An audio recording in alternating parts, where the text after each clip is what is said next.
تو جس کے حرام کا حکم دیا گیا ہو، جس کے ناجائز ہونے کا حکم دیا گیا ہو، اس کی بدبو اور اس کی گندگی کا عالم کیا ہوگا؟ اور پھر قرآن کہتا ہے وہ دکھا دیا جائے گا کس کے سامنے؟ وہاں انبیاء بھی ہوں گے، وہاں صحابہ بھی ہوں گے، وہاں اولیاء بھی ہوں گے، وہاں نیک بھی ہوں گے، وہاں بد بھی ہوں گے۔ مسلمانوں اپنا کیا بنے گا؟ ذرا سوچو تو صحیح، غفلت کتنی غفلت ہے، غفلت کتنی غفلت ہے۔ اللہ اکبر، وہاں کیا حالات ہوں گے بتاؤں؟ ایک روایت سن لے، اللہ دل کے کانوں سے اس کو بھی سن لے۔ اللہ کے پیغمبر حضرت عیسیٰ علیہ السلام پوری زندگی توحید کی دعوت دی، یہ ہمارا عقیدہ ہے۔ اللہ کے حکم کے خلاف ایک قدم نہیں اٹھا، آپ آسمان کو اٹھا لیے گئے۔ پھر کیا ہوا؟ ان کے ماننے والوں نے ایک گندگی پھیلا دی، کیا؟ عیسیٰ اللہ کے بیٹے ہیں، ان کی امی اللہ کی بیوی ہے، بولو معاذ اللہ۔ ٹھیک، یہ بات انہوں نے کہی۔ اب یہ عقیدہ چل پڑا، قیامت کے دن عیسائیوں کو کھڑا کیا جائے گا۔ توجہ کرنا، قیامت کیا ہے، دھیان دینا۔ اگر گفتگو سن کر بدلنے آئے تو خاص توجہ آپ کی، تھوڑی دیر بس، زیادہ نہیں، اس کے بعد ایک کر دیا جائے گا۔ ایک بات، ایک روایت پڑھ کے بات ختم کر دیں گے کیونکہ ہمیں کہیں پہنچنا ہے۔ توجہ کریں، دھیان دیں۔ اللہ کے پیغمبر عیسیٰ علیہ السلام، ہم مسلمانوں کے عقیدے میں ہر نبی معصوم، گناہ خطا کبھی قریب سے گزر کر بھی نہیں جا سکتی۔ اللہ نے ان کو عصمت کی چادر میں سمیٹ لیا۔ ہر نبی معصوم، ہر نبی پہ ہم یکساں ایمان لاتے ہیں، لا نفرق بین احد من رسولی، تفریق نہیں کرتے ایمان لانے کے معاملے میں۔ اپنے نبی پہ جیسے ایمان لائے ویسے تمام نبیوں پہ ایمان لاتے، ایک نبی کا بھی انکار سارے نبیوں کے انکار کے برابر ہے، کفر ہے، کفر مکمل کفر۔ ہاں اللہ نے بعض کو بعض پہ فضیلت دی، یہ ہمارا عقیدہ ہے اس سے بڑھ کر۔ لیکن سنو، وہ عیسیٰ کلمۃ اللہ روح اللہ کواری بطول مریم سے پیدا ہوئے، ان کے ماننے والوں نے عقیدہ کیا گڑا کہ وہ اللہ کے بیٹے ہیں۔ اب ان کو قیامت کے دن رسوا کرنے کے لیے اللہ پاک حضرت عیسیٰ کو کھڑا فرمائے گا جیسا کہ اس کی شان ہے، اور حساب لینے کے لیے نہیں، بہت توجہ کرنا، حساب لینے کے لیے نہیں، ان پر لگے ہوئے الزام کو کلیئر کرنے کے لیے اللہ ایک سوال کرے گا قیامت میں، عیسیٰ یہ بتاؤ کیا تم نے اپنی قوم کو یہی سکھایا تھا کہ وہ تمہارے بعد یہ عقیدہ بنا لے کہ تم اللہ کے بیٹے ہو؟ حساب لینے کے لیے نہیں پوچھا جا رہا ہے، کس لیے؟ لگے ہوئے الزام کو ختم کرنے کے لیے۔ حالانکہ الزام کے خاتمے کے لیے سوال کرنا یہ حساب نہیں بلکہ یہ اظہار عظمت ہے، اظہار شان ہے۔ لیکن اب سنو، ہائے ہائے میتوں پہ رونے والوں، اگر قیامت معلوم ہو جائے تو میت پہ نہیں، ہم اپنے آپ پہ روئیں۔ جنازوں پہ رونے والوں، اگر آخرت کی حقیقت پتہ چل جائے تو جنازوں پر نہیں بلکہ اپنے اعمال پہ رو۔ اللہ رب العزت الزام کے خاتمے کے لیے حضرت عیسیٰ کو اس الزام سے بری کرنے کے لیے، تہمت سے بری کرنے کے لیے پوچھے، عیسیٰ تم نے یہی سکھایا تھا اپنی قوم کو؟ اللہ کے رسول علیہ السلام فرماتے ہیں، حدیث پاک میں آتا ہے، جب اللہ یہ پوچھے گا نا کہ کیا تم نے اپنی قوم کو یہ کہا تھا کہ تم اللہ کے بیٹے ہو، تو حضرت عیسیٰ یہ سوال سن کر اتنے خوف زدہ ہوں گے کہ آپ کے جسم کے ہر بال سے خون کے پھوارے نکل پڑیں گے۔ الزام کے خاتمے کے لیے سوال ہوا تو معصوم کے ہر بال سے خون کی پھوارے نکل پڑی۔ جن لوگوں نے زنا کیا ہوگا، اللہ کی جھوٹی قسمیں کھائی ہوگی، وہ سود جس کے بارے میں رسول اللہ نے فرمایا جس نے سود کا ایک لقمہ کھایا گویا اس نے اپنی ماں کے ساتھ 36 مرتبہ زنا کیا۔ جنہوں نے نرم گدوں پہ لیٹ کر زنا کے مناظر والی فلمیں دیکھی ہوگی، میرے بھائی کیا اللہ کے عذاب کو برداشت کرنے کی طاقت ہے؟ کسی پہاڑ پر اگر اللہ اپنا عذاب ڈال دے، پہاڑ بھی پگھل جائے۔ اپنے آپ پر رحم تو کرو۔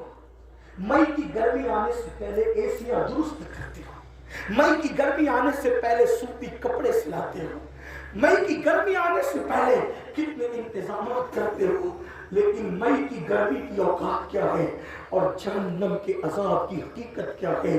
یہ دنیا کی آگ جہنم کی آگ سے ان 70 درجہ کم ہے کم. جب دنیا کی آگ کا یہ حال ہے تو جہنم کی اس 69 درجہ بڑی ہوئی آگ کی حرارتوں کا عالم کیا ہوگا.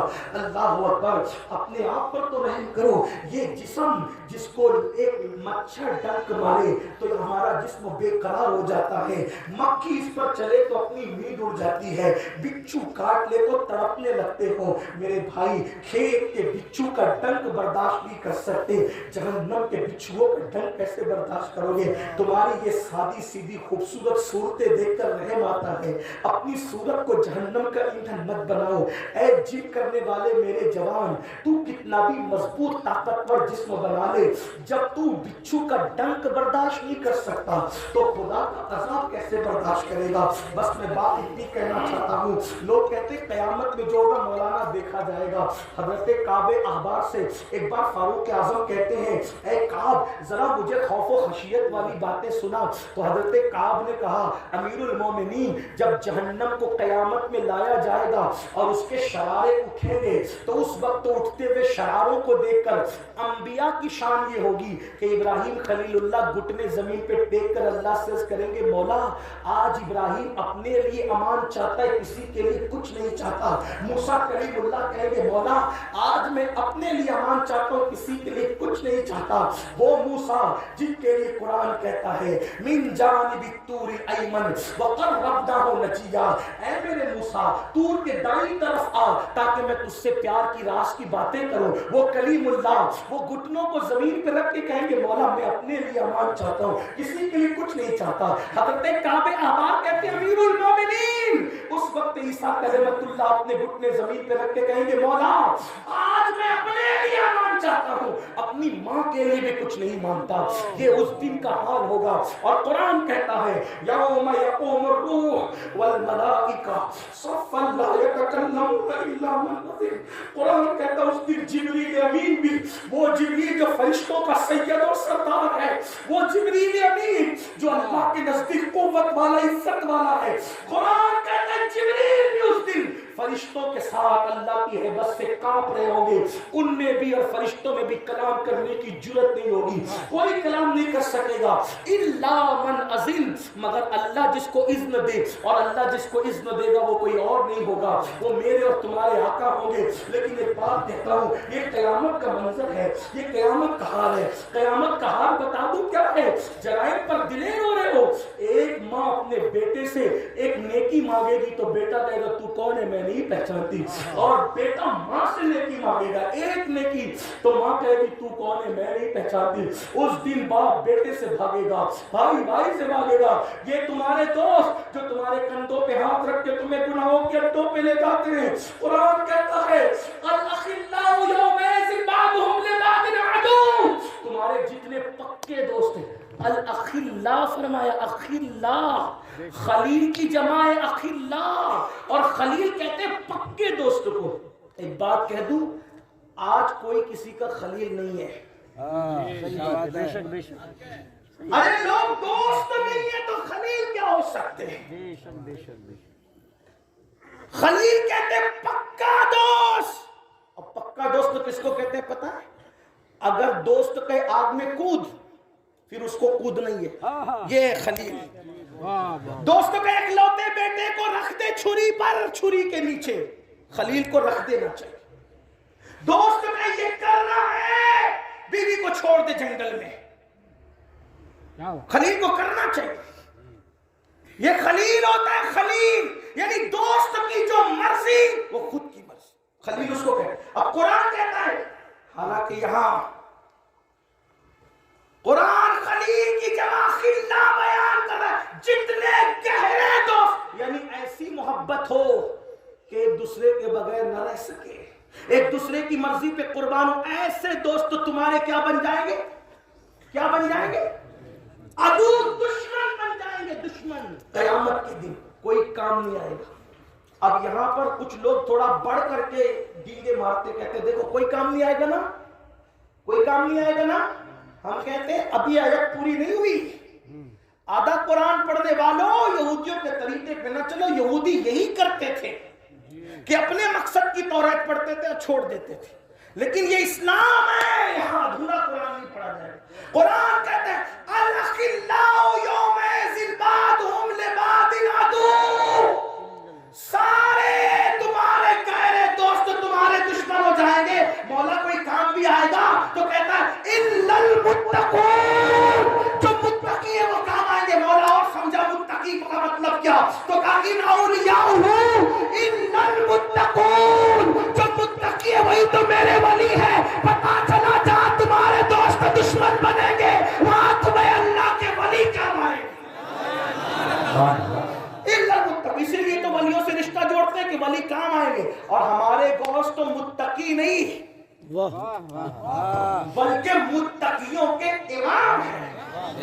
میرے امام کہتے ہیں غوث اعظم امام متقا ونکا جلوے شان قدرت بلا قسم. جب رشتہ جوڑا فلم والوں سے جوڑا، زنا والوں سے جوڑا، شراب والوں سے جوڑا، گناہ والوں سے جوڑا، گندی فلم والوں سے جوڑا، نشہ والوں سے، یہ سب دشمن بنیں گے. غوث پاک سے کہاں جوڑا؟ نہیں مولانا جوڑا نا. کہا کیسے جوڑا؟ کہا میں تو مرید ہوا قادری سے. میں نے کہا میں تو کوئی شک نہیں کرتا آپ پہ، لیکن میں قادریت کو اتنا جانتا ہوں، اشارہ دے رہا ہوں، واقعہ نہیں بیان کروں گا کیونکہ ٹائم نہیں ہے، مجھے بات ختم کرنا ہے. کہا کیا؟ کسپا کا دامن پکڑا؟ بس پاک کا دامن نہیں چھوڑے. پکڑا تم؟ ہاں پکڑا. میں کہا میں نہیں جانتا تجھے، تو کیا ہے، مجھے دل کے حالات نہیں پتا، لیکن میں نے کچھ بزرگوں سے سنا تھا. کیا سنا؟ ایک چور تھا، چوری کرنے نکلا، کچھ نہیں ملا. غوث پاک دبلے پتلے، چوڑا سینہ، گول چہرہ، بھویں ملی ہوئی، پتلی پتلی، بڑی بڑی آنکھیں، خوبصورت چہرہ. اور اگر اس کو بیان کر دے دو مصرے میں تو پھر امام کہتے مصطفیٰ کے تنے بے سایہ کا سایہ دیکھا، جس نے دیکھا میری جان جل گئے زیبا تیرا. وہ وجود دیکھا، پیچھے سے چور آیا. کہا شیخ بڑے قیمتی کپڑے پہنتے، اتنے مہنگے پہنتے تھے اخیر عمر میں، بادشاہ کو بھی میسر نہیں آتے تھے اتنے مہنگے. سوچا کہ حضرت اکیلے جا رہے، پیچھے سے کپڑے اتاروں، جبہ اتاروں گا تو کم سے کم دن بھر کا خرچہ تو نکل جائے گا. پیچھے سے جیسے ہی جبہ پکڑا، میرے مرشد غوث پاک نے کہا مولا عبد القادر کا دامن تھام لیا ہے. مرید ہونے کے لیے نہیں پکڑا، جبہ چھڑانے کے لیے پکڑا تھا. نیت اچھی نہیں تھی لیکن پکڑا ضرور تھا. پکڑا تھا. غوث پاک نے کہا مولا میرا جبہ دامن پکڑا ہے، لاج رکھنا. ابھی گردن پیچھے نہ گھومی تھی کہ خدا نے مقام قطبیت عطا فرمایا.